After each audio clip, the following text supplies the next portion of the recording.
Hello. Today we're going to be talking about a little bit more serious of a subject, which is fire safety.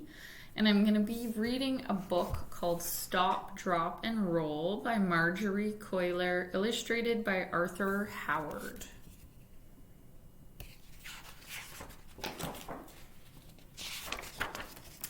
Jessica was a worrier. She worried morning, noon, and night.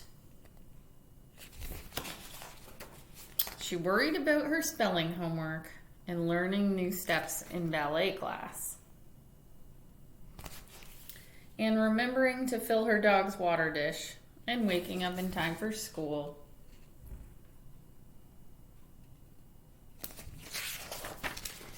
But one Monday morning in October, Jessica's teacher gave her something new to worry about.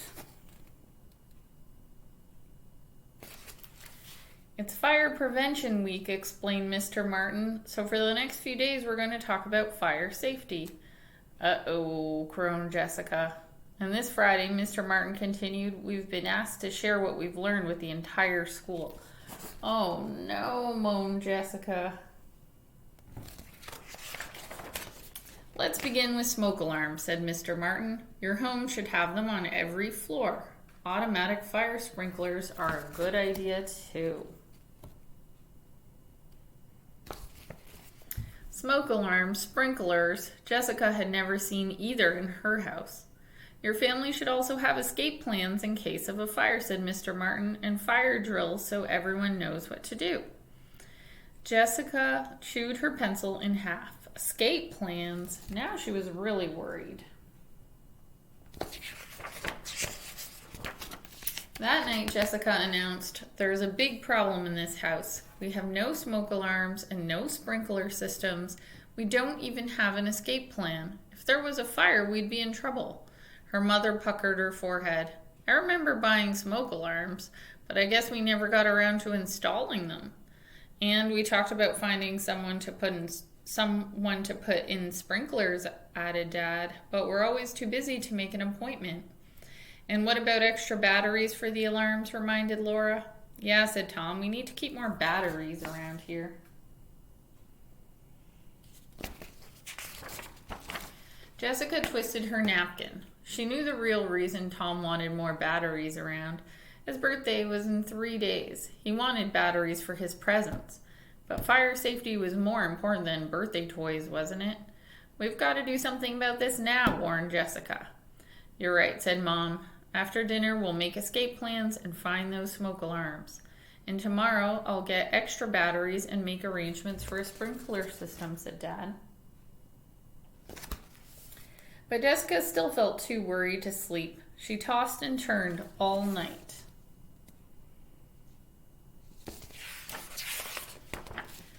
The next day, Mr. Martin wrote some fire safety rules on the blackboard. Never play with lighters or matches. Keep electric heaters at least 3 feet away from things that could burn. Keep extension cords away from doorways and from being pinched by furniture. A professional should check the chimneys and furnaces in your homes each year.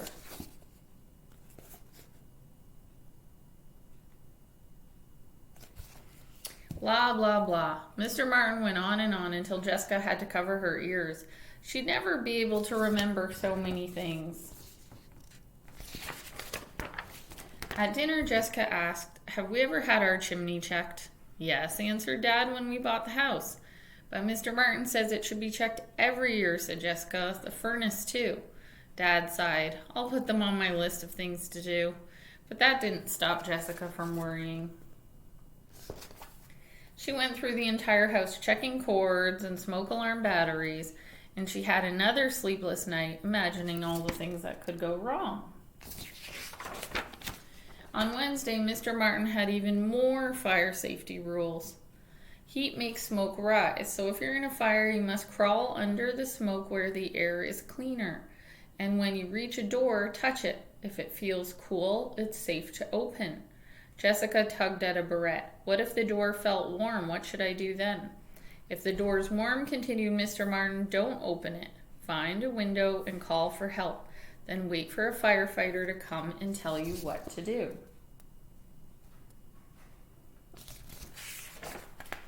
And there's one more very important thing you need to know, said Mr. Martin. If your clothes catch fire, stop what you're doing, drop to the ground, and roll over and over until you smother the flames.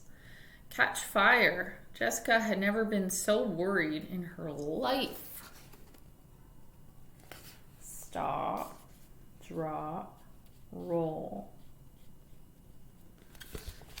Stop, drop, and roll, repeated Mr. Martin. Let's all say it 3 times. Stop, drop, and roll. Stop, drop, and roll. Stop, drop, and roll, chanted the class. Now I'm going to give your class a minute to say it. Can you guys say it too?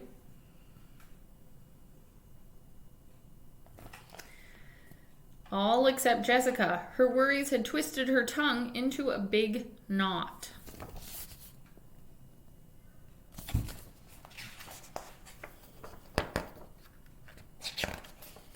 When Jessica got home, she made her family have a fire drill, which is what you guys are going to be practicing with your class, where you all walk calmly outside in a straight line.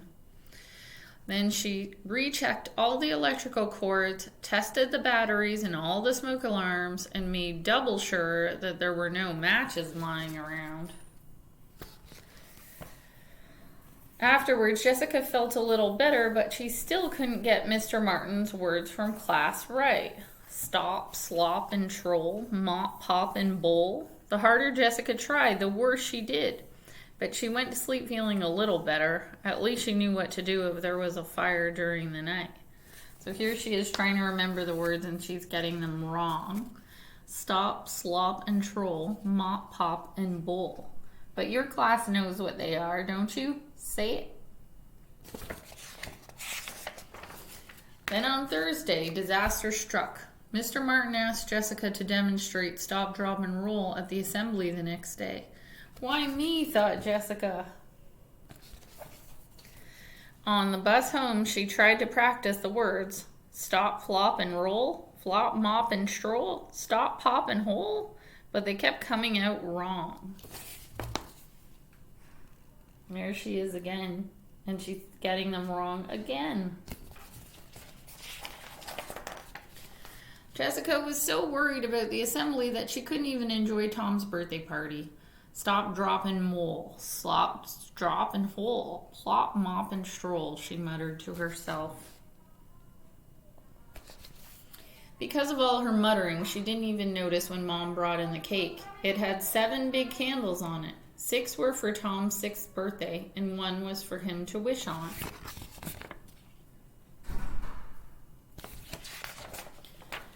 And just as Tom leaned over to blow them out, Jessica looked up and saw a fire. Stop, drop, and roll, she screamed.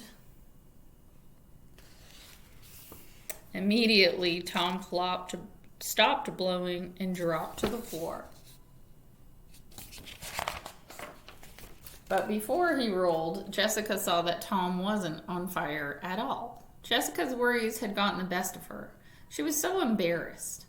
False alarm, said Dad.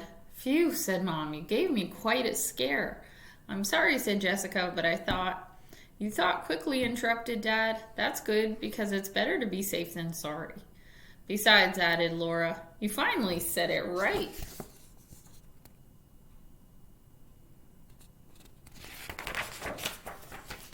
And that was the truth. Jessica had said the words right. And now that she was confident she'd never forget any of the fire safety rules she had learned that week. And you know what? She never did. Stop, drop, and roll. So this book has 10 fire safety tips on the back, and I'm going to read those to you right now. It says, Sparky's Top 10 Fire Safety Tips for Kids. Number 1, every home must have working smoke alarms on each level and in or near bedrooms. And I'm sure your houses do. You can always double check at home. Number 2, a grown-up should test all smoke alarms at least once a month by pushing the test button. It's very noisy, but it's kind of a fun job you can do yourself. Number 3, every family should practice a home fire drill at least twice a year. 4, memorize your address and the emergency phone number of your fire department. 5, Matches, lighters, and cigarettes are dangerous. Don't play with them. 6. Kids should only cook under the careful supervision of an adult. Number 7. Space heaters must have at least 3 feet of clearance from anything that can burn. Number 8. Candles do not belong in children's rooms and only adults should light them. Number 9. If fire happens, get out and stay out.